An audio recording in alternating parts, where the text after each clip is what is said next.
Good morning. Welcome to the Late to Work podcast. I'm your host, Parker. Thank you for joining us this Tuesday. I hope you're having a good morning so far. I'm having a great morning. I'm on time to work, and it is a beautiful morning. It is sunny again, and the trees are awesome. It's not yet fall here in Michigan, so the leaves are still green. Everything's still good. And today, I wanted to tell you again about the Starbucks gift card giveaway that we do every month here on the podcast. So if you submit some of your ideas, something, just record on your phone and email it to latetoworkpodcast@gmail.com. And from the people who are chosen to get on the podcast, it's randomly chosen a random winner for the month. And you could win a Starbucks gift card, which is really awesome. So how cool to be listening to this podcast in the morning and you got your free Starbucks in your hand for winning this submission contest. So always feel free to submit and just email it to latetoworkpodcast@gmail.com. I look forward to hearing what you guys have to say. So far, I've got some awesome content, so keep it up, and I love seeing what you guys have to share. Today, the guest's name is Julianne, and she wants to talk about sort of a different view on life and why she appreciates being thankful for stuff. So, Julianne, take it away. I want to talk about seeing everyday happenings as little miracles. My favorite author is Anne Voskamp, and she has written a couple of books, including 1,000 Gifts and The Broken Way. And a few years ago, we watched a series on 1,000 Gifts where she explains her journey of grief and pain as she lost a little sister to a tragic accident many years ago when her sister was about 3 or 4. And she recounts that story and uses that in her book to illustrate how when she has started to give thanks in her life for things outside, maybe something as small as a leaf on the ground that she sees as beautiful, or maybe it's a new job, or maybe it's encouragement from her children.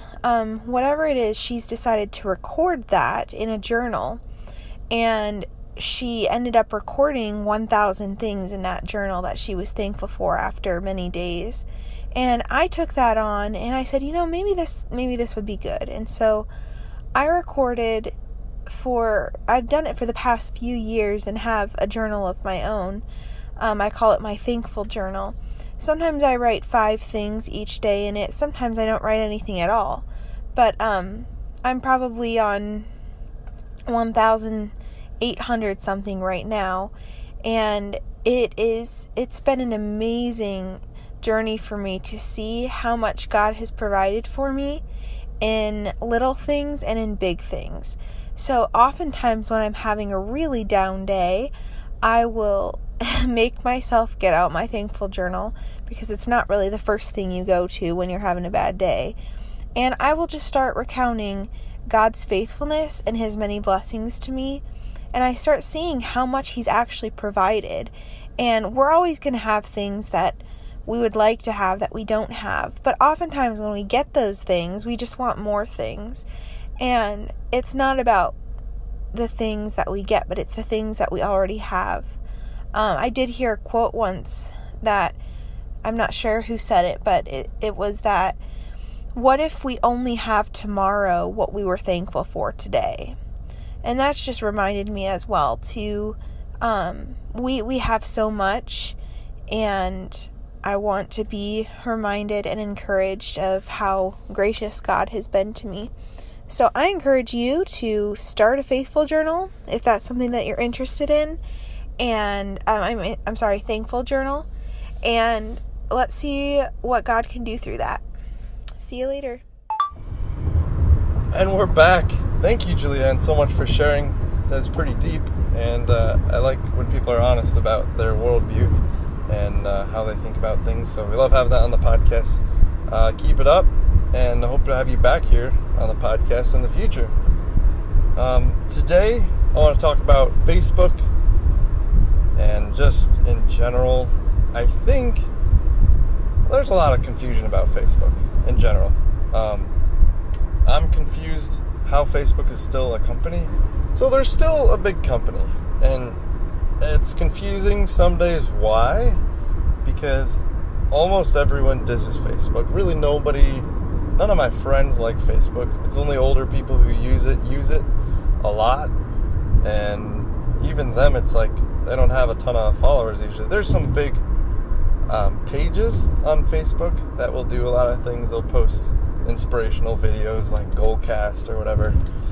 But still, it's not really for friends anymore. Facebook used to be about the friends and connections. It's not really that. You see a bunch of ads, and they have ads on the videos now, just strange things that didn't really happen before. It sucks as a social platform compared to other ones. But the funny thing is almost everyone still has it. I know maybe one person who's deleted their Facebook, but pretty much everyone still has their Facebook just sitting in their back pocket, and they don't use it a lot. At least, like, they won't say they use it a lot, but you post a picture and your friends will like it, people will like it. So clearly some people are still on it, just kind of in secret. But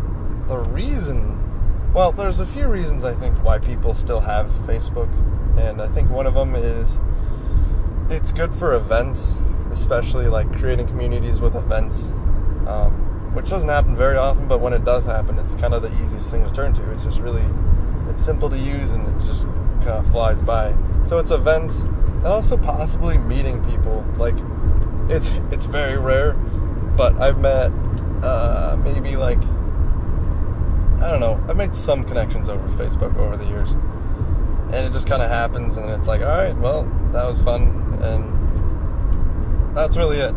It doesn't happen very much, but sometimes I feel like looking for an old friend, you can look them up, and then like, it's a last resort. I think that's what it comes down to, is it's a last resort.